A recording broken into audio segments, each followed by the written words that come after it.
नमः शिवाय। ओम नमः शिवाय।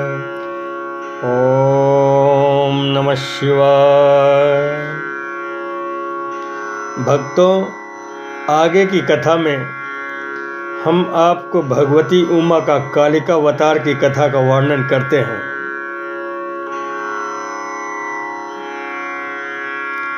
सूत जी कहते हैं, इसके अनंतर छाया पुरुष सर्ग, कश्यप वंश, मनुवंश, सत्यव्रतादि वंश, पितृकल्प तथा व्यासोत्पत्ति आदि का वर्णन सुनने के पश्चात मुनियों ने सूत जी से कहा, हे ब्रह्मवेत्ताओं में श्रेष्ठ सूत जी, अब हम लोग आपसे भगवती जगदम्बा के मनोहर चरित्र को सुनना चाहते हैं। परब्रह्म महेश्वर की जो सनातनी आद्या शक्ति है, वे ही त्रिलोकी को उत्पन्न करने वाली पराशक्ति है। उनके दक्ष कन्या सती का तथा हैमवती पार्वती, ये दो अवतार हमने सुने। हे महामते, अब आप उनके अन्य अवतारों का वर्णन कीजिए। सूत जी बोले, जो मनुष्य देवी को छोड़कर दूसरे देवताओं की शरण लेता है, वह मानो गंगा जी को छोड़कर मरु स्थल के जलाशय के पास जाता है। जिनके स्मरण मात्र से धर्म, अर्थ, काम एवं मोक्ष चारों पुरुषार्थों की अनायास प्राप्ति होती है, उन देवी उमा की आराधना कौन श्रेष्ठ पुरुष छोड़ सकता है। पूर्व काल में महामना सूरथ ने महर्षि मेधा से यही बात पूछी थी। उस समय मेधा ने जो उत्तर दिया, मैं वही बता रहा हूँ। पहले स्वारोचिस मनवंतर में विरथ नाम से प्रसिद्ध एक राजा हो गए हैं, जिनके पुत्र सूरथ हुए, जो महान बल और पराक्रम से संपन्न थे। राजा सूरथ के पृथ्वी पर शासन करते समय 9 ऐसे राजा हुए, जिन्होंने उनके हाथ से भूमंडल का राज्य छीन लिया। शत्रुओं ने सारा राज्य अपने अधिकार में ले लिया और सूरथ को कोल्हापुर से निकाल दिया। राजा सूरथ अकेले ही घोड़े पर सवार हो नगर से बाहर निकले और वन में चले गए। वहाँ उन्होंने एक श्रेष्ठ मुनि का आश्रम देखा, जहाँ वेद मंत्रों की ध्वनि गूंज रही थी तथा सभी जीव जंतु शांत भाव से रहते थे। वहाँ जाने पर मुनीश्वर मेधा ने मीठे वचन तथा भोजन और आसन द्वारा नरेश का आदर सत्कार किया। एक दिन राजा सूरथ चिंतित होकर कुछ विचार कर रहे थे। इतने में समाधि नामक एक वैश्य भी वहां आ पहुंचा, जिसने बताया कि मेरे पुत्रों और स्त्री आदि ने धन के लोभ में मुझे घर से निकाल दिया, अतः दुखी होकर मैं वन में चला आया हूं, परंतु यहाँ आकर भी मुझे उनका कुशल समाचार न मिलने की चिंता लगी हुई है। इस प्रकार मोह से व्याकुल हुए वैश्य और राजा दोनों ने मुनिवर मेधा से अपनी व्यथा सुनाई और कहा कि हम दोनों का मन मोह से व्याकुल हो गया है। ऋषि बोले, राजन, शक्ति स्वरूपा जगदम्बा सबके मन को खींचकर मोह में डाल देती है। हे नृप श्रेष्ठ, जिसके ऊपर जगदम्बा प्रसन्न होती है, वही मोह के घेरे को लांघ पाता है। राजा ने पूछा, मुने, वे देवी महामाया कौन है? किस प्रकार उनका प्रादुर्भाव हुआ? कृपा करके मुझे बताइए।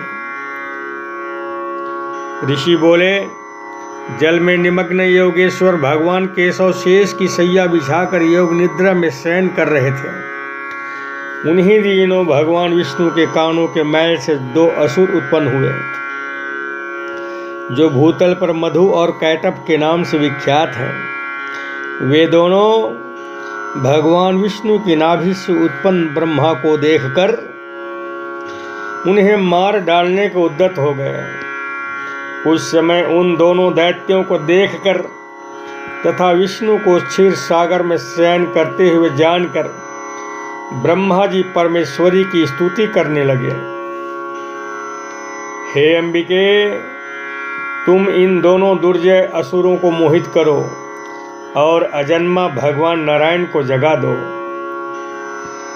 ब्रह्मा जी की प्रार्थना करने पर जगतजननी महाविद्या फाल्गुन शुक्ला द्वादशी को शक्ति के रूप में प्रकट हो महाकाली के नाम से विख्यात हुई। इसके बाद जनार्दन ऋषिकेश निद्रा से उठे और उन्होंने अपने सामने मधु कैटभ नामक दोनों दैत्यों को देखा। उन दैत्यों के साथ विष्णु का 5000 वर्षों तक बाहु युद्ध हुआ। तब महामाया के प्रभाव से मोहित हुए दानवों ने लक्ष्मीपति से कहा, तुम हमसे मनोवांछित वर ग्रहण करो। नारायण बोले, यदि तुम लोग प्रसन्न हो तो मेरे हाथ से मारे जाओ, यही मेरा वर है। ऋषि कहते हैं, उन असुरों ने देखा कि सारी भूमि जल में डूबी हुई है। तब वे केशव से बोले, हम दोनों को ऐसी जगह मारो जहां जल से भीगी हुई धरती न हो। भगवान विष्णु ने अपना परम तेजस्वी चक्र उठाकर उन दोनों दैत्यों को अपनी जंघा पर रखकर उनके सिर काट दिए। हे राजन, इस प्रकार मैंने आपसे कालिका की उत्पत्ति कह दी। अब महालक्ष्मी के प्रादुर्भाव की कथा सुनिए। ओम नमः शिवाय। ओम नमः शिवाय। ओम नमः शिवाय। देवी उमा निराकार एवं निर्विकार होकर भी देवताओं का दुख दूर करने के लिए युग युग में साकार रूप धारण करके प्रकट होती हैं। वे लीला से इसलिए प्रकट होती हैं कि भक्तजन उनके गुणों का गान करते रहें। ऋषि कहते हैं, हे राजन, पूर्व समय में महिषासुर के अत्याचारों से पीड़ित ब्रह्मादि देवों की प्रार्थना से प्रादुर्भूत महालक्ष्मी द्वारा महिषासुर का वध हो जाने पर इंद्रादि सभी देवता देव की स्तुति करने लगे, गंधर्व गीत गाने लगे और अप्सराएं नृत्य करने लगीं। इस प्रकार देवी महालक्ष्मी के अवतरण की कथा के उपरांत मेधा ऋषि ने महासरस्वती के प्रादुर्भाव का प्रसंग सुनाया। ओम नमः शिवाय। ओम नमः शिवाय। ओम नमः शिवाय।